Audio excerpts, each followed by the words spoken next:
Good morning mga ka-guys, good morning mga kasari. Sorry po, I woke up like this. Kagigising lang ni Kuya AG guys, and katatapos ko lang din magkape. And today nga pala guys, may isi-share si Kuya AG. Pero bago ang lahat, babatiin ko muna ng happy birthday ang aking sarili. Ako na lang babati sa sarili ko guys, dahil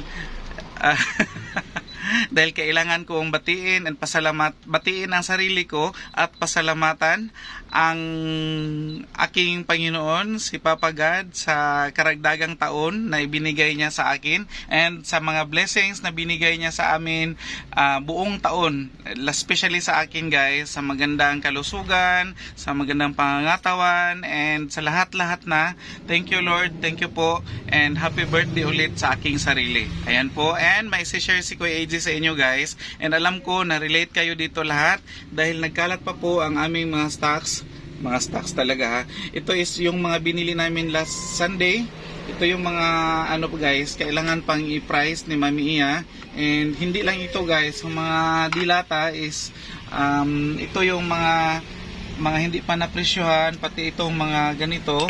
Kailangan kasi natin talagang i-check yung mga presyo, baka nagbago na naman, so kailangan natin mag-adjust. So hindi muna namin i-display lahat-lahat, pwera na lang doon sa mga items na ano siya, yung stable ang kanyang kalagayan, hindi siya pa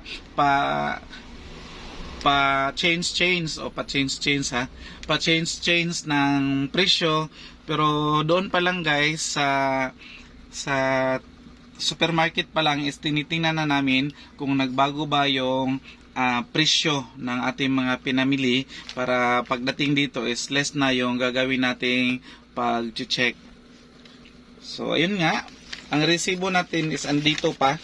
Ito yung mga pinamili namin last Sunday, bali 2 linggo itong mga napamili namin, dahil nung nakaraang linggo is hindi nga kami nakapag grocery. So mahaba-haba yung resibo natin, and umabot ito ng almost 50,000, nasa 49,000 mahigit itong resibo na to, dahil nga sa 2 linggo kami hindi nakapag grocery. And kahapon dumating yung order namin from Unilever, hindi din po pa siya nagalaw.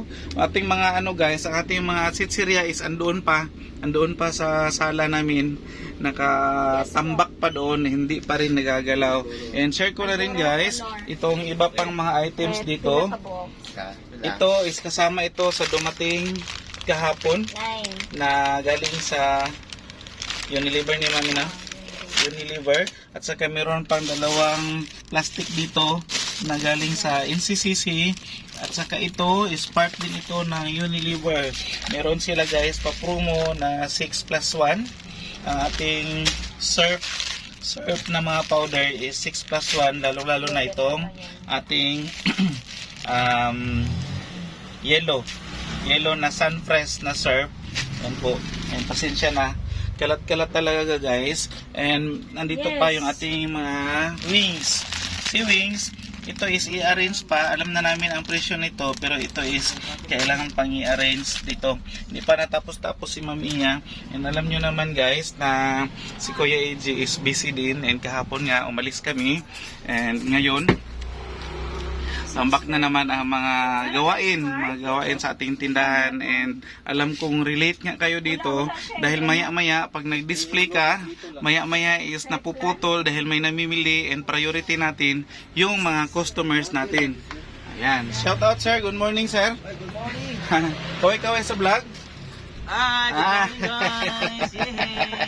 Ako loader nila. Ayan, nasuki namin guys sa loader. Since nag-start kami magpa-load or magbenta ng load, sir talaga yung suki namin until now. So ilang years na sir? Wala, nasa mga 11 years. 11 years. Oh. Grabe guys, 11 years na. So kung si Kuya AJ is nag 19 years na sa aming tindahan, 11 years na naming suki si Sir Andy. Ayan po. Suki namin sa load. And isang linggo is 2 times ata siya magkolekta. 2 times siya mag-collect ng aming mga napapaload na, kasi si Kuya AJ guys at si Mami Iya is practice pa rin namin ang Say hi sa vlog namin. Morning. Pinapractice pa rin namin or ginagamit pa rin namin yung traditional load. Meron ng load sa GCash at saka meron ng maraming mga load na mga ano daw, mga unified load, pero doon pa rin kami sa ano guys, sa traditional load. Kasi hindi makamove on si Kuya AJ sa traditional load guys. Kasi si GCash is kailangan mo merong pundo sa wallet mo, and yung ibang mga unified load is kailangan mo rin magpunduhan. Pero si Sir Andy is isang text lang. Isang text lang 'yan or isang tawag lang. Meron na agad. May load ka na agad. So, i-collect na lang niya after ilang days. So, yun po ang ginagawa ni Kuya AJ sa aming load. And Purya Buyag, malakas pa rin ang load ni Kuya AJ guys. Kahit traditional yung ino-offer namin sa aming mga customers. Maraming tawag nito, maraming nagre-request na kung pwede daw sa GCash sila i-load. Pero minsan ko lang pinagbibigyan guys dahil mahirap po. Nakatry po kami sa GCash na minsan palpak. So hindi na kami masyadong ito pa nga guys, ito pa nga pala yung mga natin mga chichirya, i-arrange pa yan ni Kuya AJ. Naka-bundle pa yan, 1, 2, 3, 4, 5, 6 bundles pa yung mga chichirya na i-arrange pa ni Kuya AJ. So hindi ko ito magawa ngayon dahil aalis si Kuya AJ today and magre-renew ako ng aking driver's license dahil nga may karagdagang taon na naman, pero hindi ko maabil guys yung 10 years na validity ng ating license dahil nahuli ako na may violation ako isa. So kung gusto mo mag-avail pala ng 10 years validity ng ating driver's license is kailangan mo wala kang violation, maski isang violation, para ma-avail mo or mag-grant ka ng 10 years validity sa ating driver's license. So yun po ang kagandahan pag wala kang violation. Actually hindi yun guys, hindi yun sa daan na sa daan nga pala, dahil nagpark ako doon sa bike lane yung naparkingan ko, although naka-hazard ako, pero na-timingan lang talaga guys si Kuya AJ na doon naka-park, at saka nadaanan ako ng mga enforcer. So yun, lesson learned.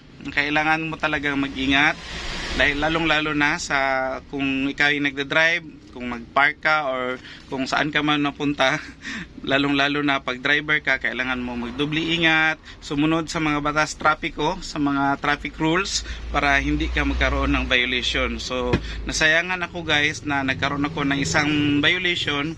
Ma-avail ko na sana yung 10 years validity ng ating driver's license. So that's all for today na lang, and thank you nga ulit sa ating papagad na dagdagan ng isang taon si Kuya AJ. And happy birthday ulit sa aking sarili. Bye bye for now. Thank you.